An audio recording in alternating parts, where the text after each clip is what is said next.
Ireland Contracting Nightly Sports Call. If you need a roof, make sure you call Ireland Contracting. They're the best in the business. That's why they're #1 in Pittsburgh. 1-800-NEW-ROOF. It's easy to remember. Give them a call if you need a roof, if you need siding, if you need gutters, anything you need, outside, inside, any kind of construction. Give them a call. I would. Gene would too. 1-800-NEW-ROOF. Give us a call right now on the Borders to Borders hotline. 412-575-2600 is the number. Before we get the phone lines, Gene, I think the win's a little bit better for the Penguins considering who they beat. I think that helps go a long way with maybe confidence in the way they feel about how they've been playing. Yeah, that's what I mean about really beating a desperate team on the road. That's a good win. But again, 50 shots is something to It's something they have to correct. All right, back out to the phone lines, and we're going to go out to Mark out in Anchorage. What's up, Mark? Hi, Rich. Hi, Hey, Gene. thanks for calling. Two quick pen comments. I listened to you guys last few weeks, and they're just like the Steelers, man. They only play when they want to play. That's disheartening. But here's my complaint. If you want to play bad and don't care, do it on the road. I don't know what you guys know, but a family of 3 or 4 going to games is like $250. And I went to 2 of them where they got shut out in one game and one goal in the other, played like life. There's no excuse for that. And that's all I just wanted to say. Hey, Mark, thanks for your call. Yeah, I do understand. I mean, it's tough for a family of 4 to go to a Penguins game, Gene. I mean, I was trying to figure out one day, if you're a family of 4 and you're going to a game against, say, let's just say Arizona, or a team that's not really relevant, and it's a Monday, and you need to buy 4 tickets, parking pass, you have 2 kids, you're going to be walking, you're going to have to drop $700. And then when you get a performance like that against Carolina the other night, I understand why fans are frustrated, but I don't think it's, you don't want them to have a bad performance on the road or at home. You want them to play desperate. You want them to play like they did tonight, every night. You made a good point that sometimes it feels and it looks like they only play when they want to. Well, we've been over this on this show. I mean, when you buy your Penguin tickets or Steeler tickets or Pirate tickets, it doesn't say on there anywhere that they're going to win. I mean, the other team's playing too. The other team's making just as much money. Sometimes they're just as talented. And when you go to the rink, you have to expect that they might not win. Now, as to the matter of are they just don't want to play, there are definitely games on any hockey schedule where they are not going to be themselves. They're not going to play with urgency, and you know that too going in. So I don't know exactly what that complaint is. Al out in Bethel Park. What's up, Al? Richie, my man, how you been? Good. Thanks for calling. Thank you. Hey, Gene, what's going on, buddy? Hey, how are you? Good. Listen, there's all of the Penguins and what other moves they could do to shore up the team. You got some teams that are pretty much, you can say, I don't say out of it, but they have a long shot. Specifically looking at the L.A. Kings, of course, the Flyers, Ottawa. There's a couple of guys on the Kings, but the one guy I think the Penguins should trade for and then keep long term is my main man, Wayne Simmons. He would be perfect on the Penguins team. He's a power forward who can score. He can play in the power play. He's a guy that can get in your face, but he's got skill. He's the type of guy you can put on the second wing, maybe even the first line. But he's the player the Penguins need. People have been clamoring for Wayne Simmons to be in the Penguins. You know what, Al, I couldn't agree with you more, but I don't think the Flyers would ever trade Wayne Simmons to the Penguins unless the Penguins overpaid by a lot, and I don't think the Penguins and Jim Rutherford would do that. But, yeah, I agree with you. I'd love to see that guy in a Pens uniform. Yeah, I haven't heard any clamor for it, but I agree with your assessment of Wayne Simmons. I think he's a really good player. I don't know if he's available. I don't know if the Flyers would have any interest in that. I don't know what else to tell you. Yeah, do you even think that Rutherford makes a phone call when it's a team like the Flyers or a team that's in a division that they're rivals with? Do you think there's any chance of a trade happening between those two teams? No, I don't think that's you think that's an obstacle?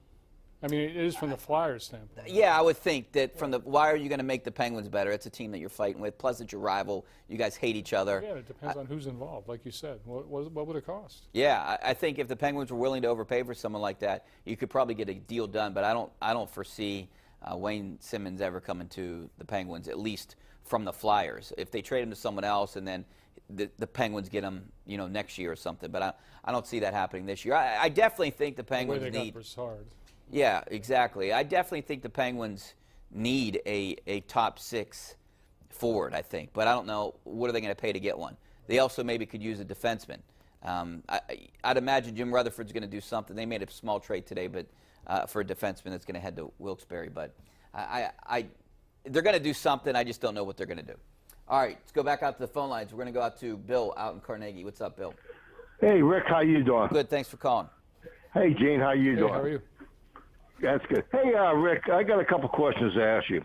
How many Stanley Cups does Murray have? 2. He has 2? Yeah. Okay, that answers my question. And number 2 is I thought this was a trick won, question somehow. I was like, what? Okay, Philadelphia won 9 in a row. They were 9-0-1 going in tonight. No, they won 8 in a row. No, not according to the sports guy. He said 9 in a row. No, they won 8 in a row. They lost a game in between there where they got points in. They've gotten points in 10 straight games. Okay. They won 8 in a row. And one more other thing, Rick. Or Rich. Try Slice's Pizza on Carnegie. Okay, thanks a lot. I'm going to have to pass that on to Rick. I appreciate the call. Let's go out to Mark out in North Hills. What's up, Mark? Hey guys, great show. Thanks. Is that the most shots that Murray's ever faced in his career? Yes. Yes. Is that okay? And I wanted to ask Gene a question because I know that he wrote for Philadelphia. He was in Philadelphia, and I was just wondering, did you ever interview Pete Rose, and what was that guy like? Well, yeah, as it happens, I was the Phillies beat writer almost all the time Pete Rose was there. So I traveled. I was fortunate to travel with him for 4 years, and I could tell you he taught me more about baseball than anybody I ever met. He was a willing interview at a time when I really needed people to be willing interviews. He was great to me and for me. He was. How do you think, since we're on this topic right now, how do you think he would be in this era? I mean, how do you think you think he would be the same Pete Rose playing? Well, nobody could hit like Pete Rose. I mean, you just have to look that up. I mean, just pitch for pitch. Pete Rose played in more winning games than any player. He has 4,200 career hits. I mean, he was the best hitter I've ever been around, and he would be today. Yeah, I always wonder those when you put guys in different generations. People talk about Babe Ruth. What would he do now? And Hank Aaron, what would he do now? And when the pitchers are much better. But you're talking a guy that was one of the best hitters that ever played the game. Yeah. So I don't know if there would be much of a difference. And he wasn't a home run hitter. He was just a hitter. No, but he could hit home runs. I mean, once in a while. Yeah. Yeah. So he was a good guy to be around in the locker room, good guy to cover? Yeah. He was always, as I said, a willing interviewer, and not a willing interview, but not only that, a really, really informed player. He knew more about what was going on in the field and about the relationship between hitters and pitchers than anybody I was ever around. It's a great story, Gene. All right, let's go back out to the phones. We're going to go out to Pete out in Squirrel Hill. What's up, Pete? Hey, guys, how are you tonight? Good, thanks for calling. All right. Hey, you know what? I think Rutherford made a mistake last year, Rich, where he dropped the ball. He didn't feverishly go after Evander Kane. Evander Kane is tied for the league lead in goals this year.